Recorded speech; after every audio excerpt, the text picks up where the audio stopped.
दीन की आड़ में मजमूम मकासद कबूल नहीं, किसी जत्थे को भी अपनी मर्जी की इजाजत नहीं दी जा सकती। दीन के नाम पर अपना एजेंडा मुसल्लत करने की कोशिश हो रही है। पौने 2 साल सब्र तहम्मुल से काम लिया, अब जलाओ घेराव की इजाजत किसी सूरत नहीं देंगे। जलाओ घेराव और इंतशार फैलाने वाली जमात को रोकना रियासत का फर्ज है। माजी में सियासी मकासद के लिए कुछ जमातों को बनाया गया, कुछ जमातों को दूसरों को नीचा दिखाने के लिए मैदान में लाया गया। एक जमात के खिलाफ कार्रवाई की जरूरत क्यों पेश आई? जब कोई फितना सर उठाता है तो कौमों को तनज़्ज़ुली शुरू हो जाती है। उलमाए कराम फितने की निशानदही करें। वज़ीर आला पंजाब मरियम नवाज का इत्तेहाद बैनुल मुस्लिमीन कमेटी से खिताब, कहा लब्बैक एक मुक़द्दस और तकरीम वाला कितना खूबसूरत लफ्ज़ है। हम एहराम की हालत में अल्लाह ताला के हुजूर लब्बैक कहते हैं। एक जमात के लीडर ने कारकुनों को निहत्ते लोगों पर हमलों के लिए उकसाया।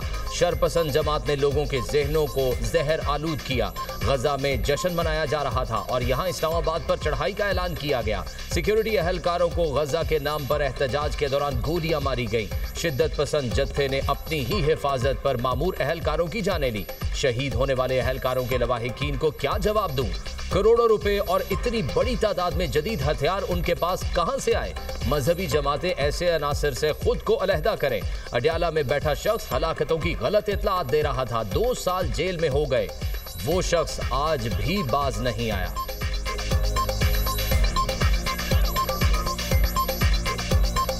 अडयाला में बैठा हुआ शख्स वहां से ट्वीट कर रहा है इमरान खान के 600 लोग हलाक हो गए। तो 2 साल जेल के बाद आज भी वो इंसान उस चीज से बाज नहीं आया जो वो अपने दौरे हुकूमत में या उससे पहले कर रहा था। तहरीक इंसाफ वाले अपने जवाल का इल्जाम किसी पर नहीं लगा सकते। तहरीक इंसाफ के लोग अपने जवाल के खुद जिम्मेदार हैं।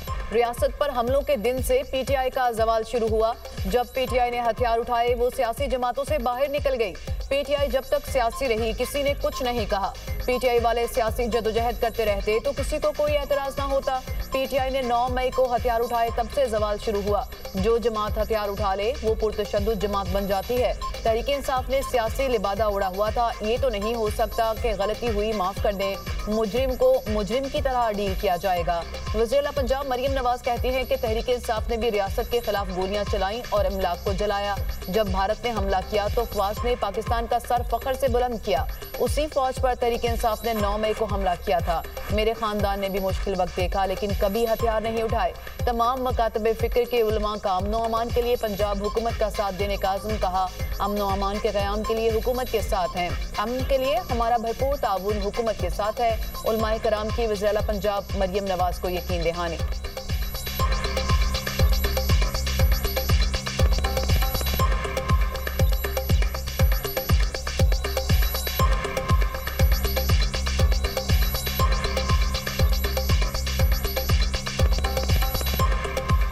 तमाम मुकाबले फिक्र के ज़ुआमा की जानिब से कि आपके तमाम ख्यालात से हम अल्लाह को गवाह बनाकर सच्ची बात कह रहे हैं।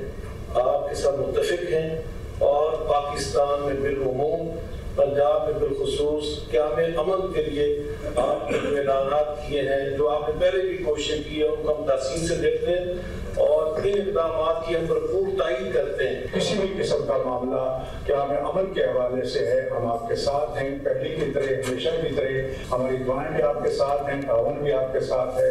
अल्लाह ताला इस मुल्क को, सूबे को पूरी दुनिया में एक मिसाली सूबा बनाए। वो हिंदुस्तान के कहने पे एक हिंदुस्तान की प्रॉक्सी बन के पाकिस्तान के ऊपर जो है जो एक लेवरेज करना चाहता है अपनी पोजीशन जो है फॉर हिंदुस्तान जो है अफ़गानिस्तान के ज़रिए। वो मानते थे कि ये जो इनको रोकना चाहिए टीटीपी वालों को, और इनको ये हमारी सरजमीन इस्तेमाल करते हैं, सारी बातों में एग्रीमेंट करते हैं, लेकिन इसको राइटिंग में जो है वो देने को तैयार नहीं। सालिसों के ऊपर भी ये चीज़ यहाँ हो गई है कि क्या नीयत है काबिल की, उनकी नीयत में जो फतूर है। सरहदी हदूद की खिलाफ वर्जी पर अफगान के अंदर भी जाकर जवाब देना पड़ा तो देंगे। वजीर दिफा का दो टोक ऐलान, पाकिस्तान अपनी सरजमीन पर किसी भी दहशतगर्द हमले को बर्दाश्त नहीं करेगा। मुहिम जोई का जवाब सख्त और तबाहकुन होगा। तालिबान रजीम लड़ने की कोशिश करेगी तो दुनिया इनका हशर देखेगी। जरूरत पड़ी तो इन्हें तोरा बोरा जैसे मकामात पर शिकस्त देकर लोगों के लिए मिसाल बना सकते हैं। पाकिस्तान के अज़्म और सलाहियतों को आजमाना इनके लिए बहुत महंगा साबित होगा। ख्वाजा आसिफ का कहना है, अफगान ओहदेदारों के जहरीले बयानात तालिबान रजीम की मक्कार जहनीत की अक्कासी करते हैं। दोस्त मुल्कों की दरख्वास्त पर अमन को मौका देने के लिए बातचीत में हिस्सा लिया। तालिबान रजीम अफगानिस्तान को एक और तनाज़े में धकेल रही है। अफगान तालिबान दोबारा अपने अवाम को तबाह करने पर वज़िद हैं। अफगानिस्तान तालिबान की वजह से अपने ही लोगों के लिए कब्रिस्तान से कम नहीं। तारीखी एतबार से अफगानिस्तान हमेशा बड़ी ताकतों के खेल का मैदान जरूर रहा है। अफगान तालिबान की हठधर्मी बरकरार, पाकिस्तान के इस्तांबुल में अफगान तालिबान रजीम के साथ मुज़ाकरात नाकाम। अफगान तालिबान ने इल्जाम तराशी, टाल मटोल और हीले बहानों का सहारा लिया। बातचीत में काबिल अमल हल नहीं निकाला जा सका। अफगान तालिबान ने गुफ्तगू के दौरान बार बार असल मसले से रुख मोड़ा। पाकिस्तान ने जो शवाहिद पेश किए वो नाकाबिले तरदीद थे। वफाकी वज़ीर इत्तलात अता तरड़ का सोशल मीडिया पर बयान, कहा पाकिस्तान ने सरहद पार दहशतगर्दी पर एहतजाज और दोहा मुआहदे की तहरीरी वादों पर अमल दरामद का मुतालबा किया। अफगान तालिबान ने दहशतगर्दी रोकने की कोई जमानत नहीं दी। तालिबान रजीम हुकूमत अफगान अवाम की नुमाइंदा नहीं, अपनी बका के लिए जंगी मईशत पर इन्हिसार करती है। पाकिस्तानी अवाम की सलामती कौमी तरजीह है। हुकूमत दहशतगर्दी के खिलाफ हर मुमकिन इकदाम करती रहेगी। दहशतगर्दों, उनके ठिकानों और सहूलतकारों को नीज़ तो नाबूद करेंगे। कतर, तुर्की की दरख्वास्त पर पाकिस्तान ने अमन के लिए एक और मौका दिया। दोहा और इस्तांबुल में मुज़ाकरात का वाहिद एजेंडा दहशतगर्दी के लिए अफगान सरजमीन के इस्तेमाल को रोकना था।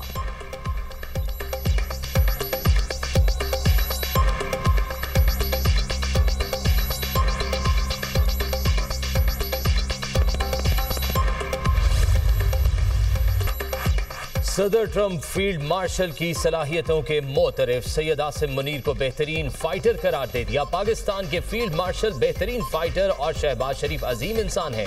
पाक भारत जंग का फिर तज़किरा। पाक भारत जंग में 7 नए और खूबसूरत तैयारे तबाह हुए। पाकिस्तान और भारत जौहरी ताकतें हैं। नरेंद्र मोदी पाकिस्तानी वजीर आजम और फील्ड मार्शल से राब्ता किया। मैंने कहा, दो एटमी ताकतों में जंग की सूरत में असरात हर तरफ फैलते हैं। दोनों मुल्कों से कहा, जंग की तो तिजारत नहीं करेंगे। दोनों मुल्कों पर 250% टैरिफ लगाऊंगा, तिजारत नहीं कर पाओगे। पाकिस्तान और भारत ने कहा, हम जंग रोक रहे हैं। दोनों मुल्कों ने जंग रोक दी, लाखों जानें बचाई। 24 घंटे के अंदर मामला खत्म हो गया, जो हैरान कुन था। अमरीकी सदर का जनूबी कोरिया में एपेक समिट में कारोबारी अफराद से खिताब, कहा, मैंने 8 माह में 8 जंगें रुकवाई। मलेशिया में भी 2 मुल्कों के दरमियान जंग बंदी मुआहिदा कराया। अमरीका को कारोबार के लिए दुनिया का सबसे अजीम मुल्क बना रहे हैं।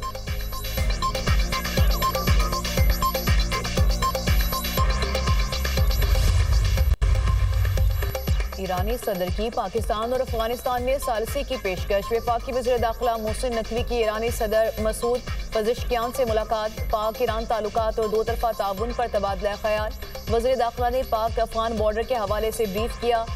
ईरानी सदर ने कहा, पाक अफगान इख्तलाफात के हल के लिए किरदार अदा करने को तैयार है। पाकिस्तान के साथ ताल्लुकात को खुसूसी अहमियत देते हैं।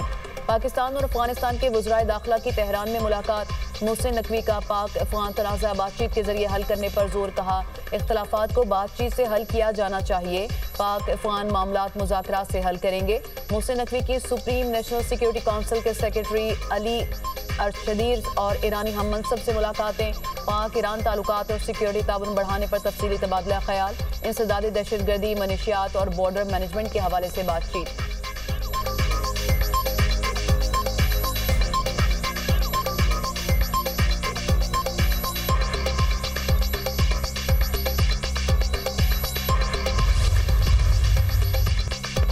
अफगान सरहद तजारत के लिए 18वें रोज भी बंद। तुरखम गुजरगाह पर पैदल आमदोरफ्त मुअत्तल। जनूबी वज़ीरिस्तान में अंगूर अड्डा, शुमाली वज़ीरिस्तान में गुलाम खान सरहद भी बदस्तूर बंद। दोनों तरफ गाड़ियों की लंबी कतारें।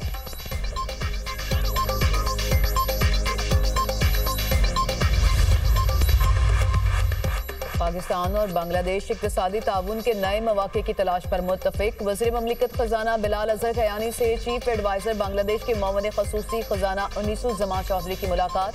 दो तरफ़ा इक़्तिसादी और सिफ़ाती ताल्लुकात मज़ीद मजबूत बनाने पर इत्तफ़ाक़। रहनुमाओं का मुश्तरका तरक्की के अहदाफ के लिए शराकतदारी के अमल को तेज़ करने पर तबादला ख्याल। इक़्तिसादी और सिफ़ाती ताल्लुकात के फ़रोग़ के गैर मुतज़लज़ल अज़्म की तौसीक़। वज़ीर पेट्रोलियम माली परवेज़ मलिक की भी ढाका में अहम मुलाकातें। मशीर बराए अमूर ख़ारजा मोहम्मद तौहीद हुसैन से अहम बैठक। तवानाई और कुदरती वसाइल समेत मुख्तलिफ शोबों में ताउन बढ़ाने पर इत्तफ़ाक़। दो तरफ़ा तजारती ताउन को बढ़ाने के मुस्तक़बिल की तजावीज़ पर गुफ्तगू।